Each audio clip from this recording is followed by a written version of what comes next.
Bonjour, bonjour! Évidemment, au moment où je tourne cette vidéo, le film Napoléon sort dans 2 jours, et comme on vit un peu avec l'actualité aussi, je me suis dit que j'allais vous faire une petite vidéo d'infos amusantes sur Napoléon et ses soldats. Je suis sûr que vous allez apprendre des trucs.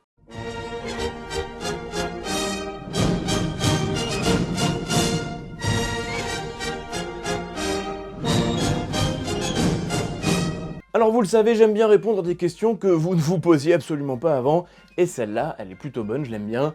Vous savez que la période napoléonienne, ce sont beaucoup de guerres, et Napoléon est connu pour ça. Il y a beaucoup d'armes qui ont été produites à cette occasion. Mais une fois la guerre terminée, en fait, ils en ont fait quoi de toutes ces armes? Eh bien, après l'abdication de Napoléon en 1815, la seconde abdication en fait, ces armées sont démobilisées et énormément d'armes sont mises de côté.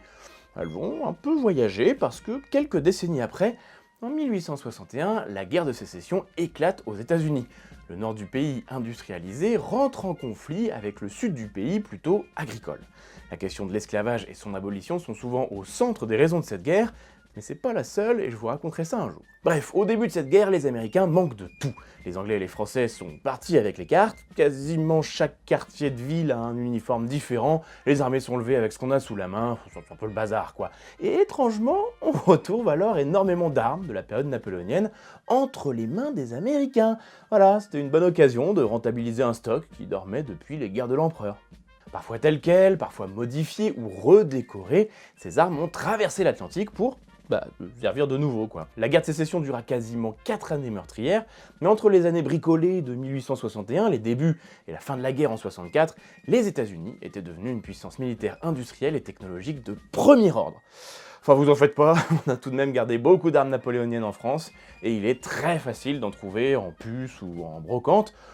Pour quelques milliers d'euros, je dirais, vous pouvez même en trouver des quasiment neuves. D'origine, ouais.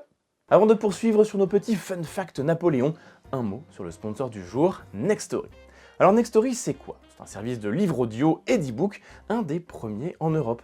Le principe est simple, vous prenez un abonnement et ensuite vous accédez à un énorme catalogue de plusieurs centaines de milliers de livres, de bandes dessinées et de livres audio. Oui, c'est un peu le Netflix des livres et livres audio. Ou le Spotify. Ou le Deezer. Bon, bref, vous avez compris le principe.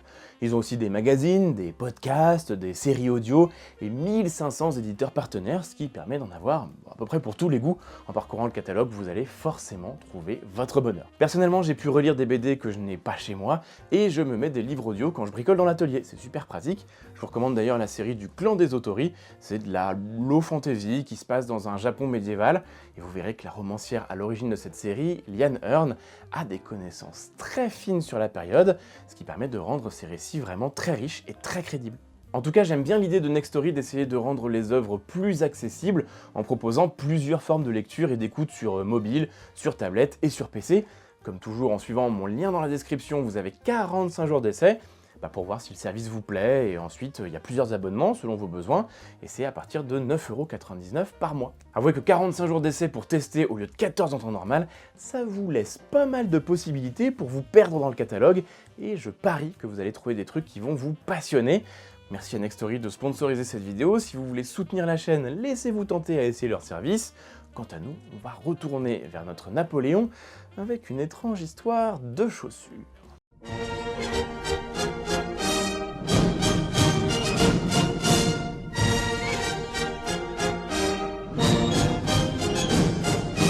Savez-vous pourquoi, dans l'armée de Napoléon, la grande armée, un soldat qui reçoit de nouvelles chaussures est bien content, mais ne les met pas forcément tout de suite? Bon, je pense qu'on a tous vécu le pénible moment de devoir faire une paire de chaussures neuves. Ça occasionne souvent des douleurs aux pieds et il faut faire ça petit à petit.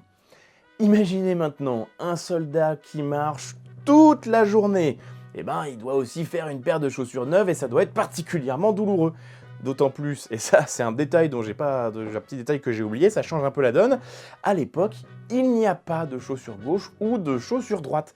Ainsi donc vous faites ces chaussures aussi à votre pied gauche ou à votre pied droit. Je vous laisse imaginer à quel point ça devait être désagréable, et ça explique pourquoi les soldats préféraient aussi le faire progressivement, plutôt que changer tout de suite de chaussures, même si les précédentes étaient un peu déglinguées. Tout simple.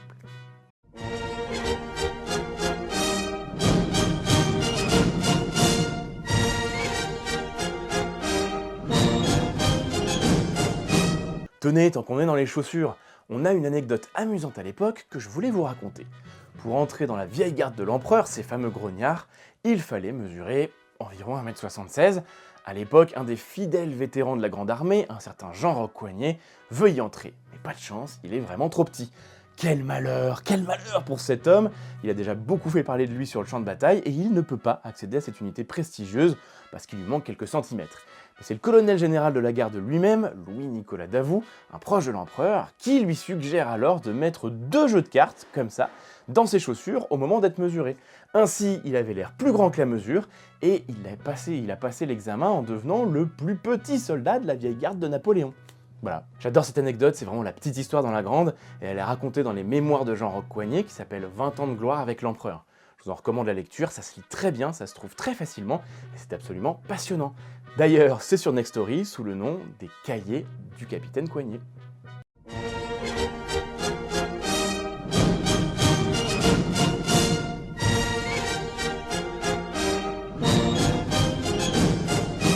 Alors celle-là, je l'adore. Figurez-vous que je suis allé à Malte l'année dernière et j'en ai appris de bien bonnes sur le sujet. En 1798, la flotte de Napoléon part pour la campagne d'Égypte. Elle s'arrête en chemin à Malte pour demander simplement à se ravitailler en eau douce à La Valette. C'est la capitale de ce pays qui est un petit pays insulaire.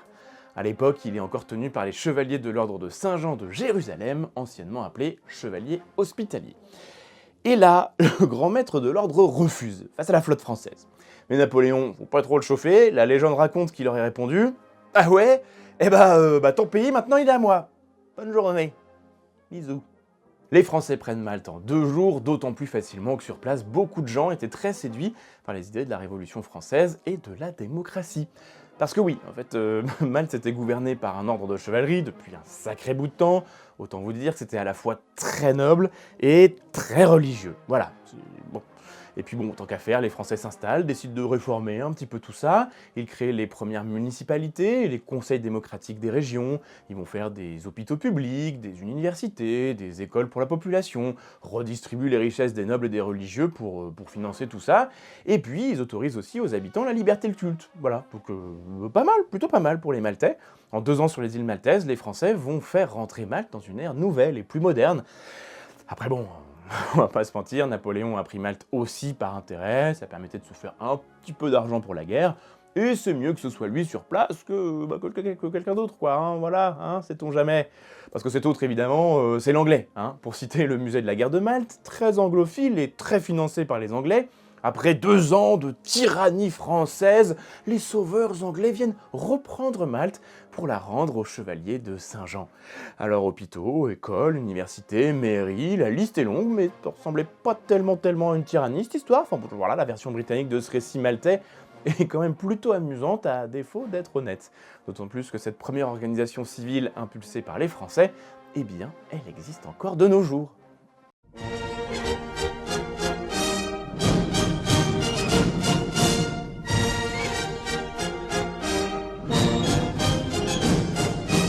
On associe souvent l'obélisque de la place de la Concorde à Paris à Napoléon. Pourtant, c'est un cadeau qui a été fait à la France en 1830 par le vice-roi d'Égypte, Mehmet Ali, au roi Charles X, et ça en signe de bonne entente. Napoléon, à ce moment-là, il était mort depuis quasiment 10 ans. Voilà, hein, il n'a pas de... Bon, d'ailleurs, notez-le, on dit un obélisque. Bref, l'obélisque n'a jamais été volé non plus, comme le prétendent certaines personnes, mais bien offert avec un autre obélisque que les Français ont préféré laisser sur place. Parce qu'en termes de transport, comment vous dire que c'était pas aussi facile que d'envoyer un colis à sa grand-mère, hein. Bon, je l'ai dit, vu les problèmes de la poste aujourd'hui, je me demande si ce serait pas plus facile d'expédier un obélisque. Bref, ça fait quand même 22 mètres de haut ce machin, 230 tonnes de cailloux. Comment vous dire qu'il a fallu construire un navire spécial pour le ramener et que ça a pris plusieurs années? Quel rapport avec Napoléon, alors, me direz-vous? En fait, en 1840, lors de l'événement appelé le Retour des Cendres, le corps de l'empereur est ramené à Paris et traverse la capitale en procession jusqu'à l'Hôtel des Invalides, sa dernière demeure, où il est encore aujourd'hui. Et pour les organisateurs de ce dernier défilé, le passage à l'obélisque installé place de la Concorde depuis 1836, c'était un peu obligatoire pour rappeler la campagne d'Égypte de Napoléon et ce grand voyage. Donc l'obélisque a quelque chose à voir avec Napoléon, mais quand même un peu de très loin. C'est un cadeau fait à la France, et d'ailleurs, oui, il a quand même quasiment 3300 ans environ, ça en fait officiellement le plus vieux monument de Paris. Peut-être un peu triché de dire que c'est le plus vieux monument de Paris, je sais pas, dites-moi dans les commentaires si vous trouvez que c'est triché ou pas, puis profitez-en pour vous abonner à la chaîne si c'est pas déjà fait, voilà. De toute façon, un obélisque de 230 tonnes, ça se met pas dans une poche, hein. À voler, c'est quand même un peu chaud. Ou alors, avec une très grande poche. Très très grande poche.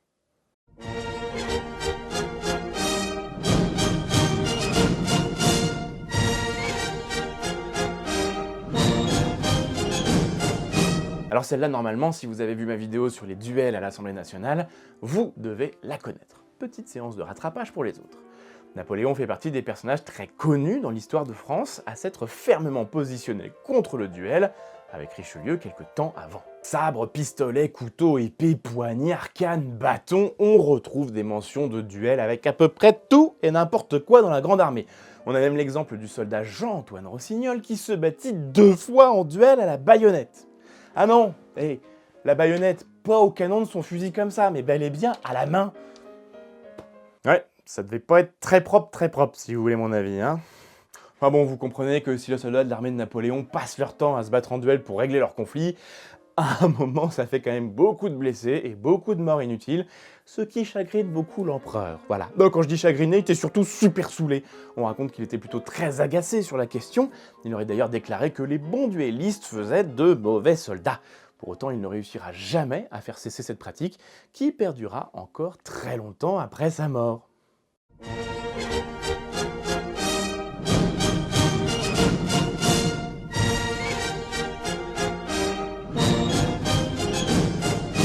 Bon, évidemment, c'est assez connu en France, on prête à Napoléon beaucoup d'inventions comme le code civil, les préfets, le bac et j'en passe. D'ailleurs, on dit souvent que Napoléon fait ou invente telle ou telle chose, mais il était quand même pas tout seul, cet homme-là, hein. Même si les choses passaient souvent par lui à l'époque, on avait une administration efficace et beaucoup d'inventeurs particulièrement ingénieux.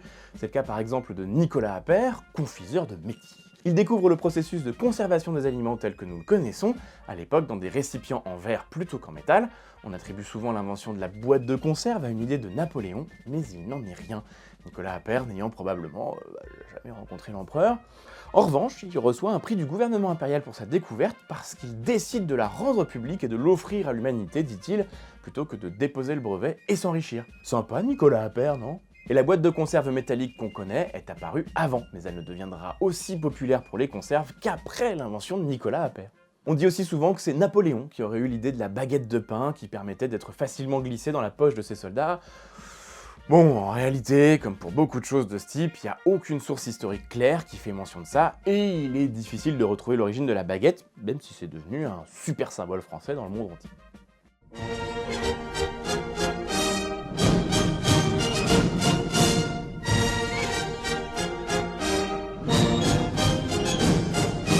Alors là, accrochez-vous parce qu'on va tomber dans le mystique. Attention, une comète aurait annoncé la naissance de Napoléon et une autre aurait annoncé sa mort.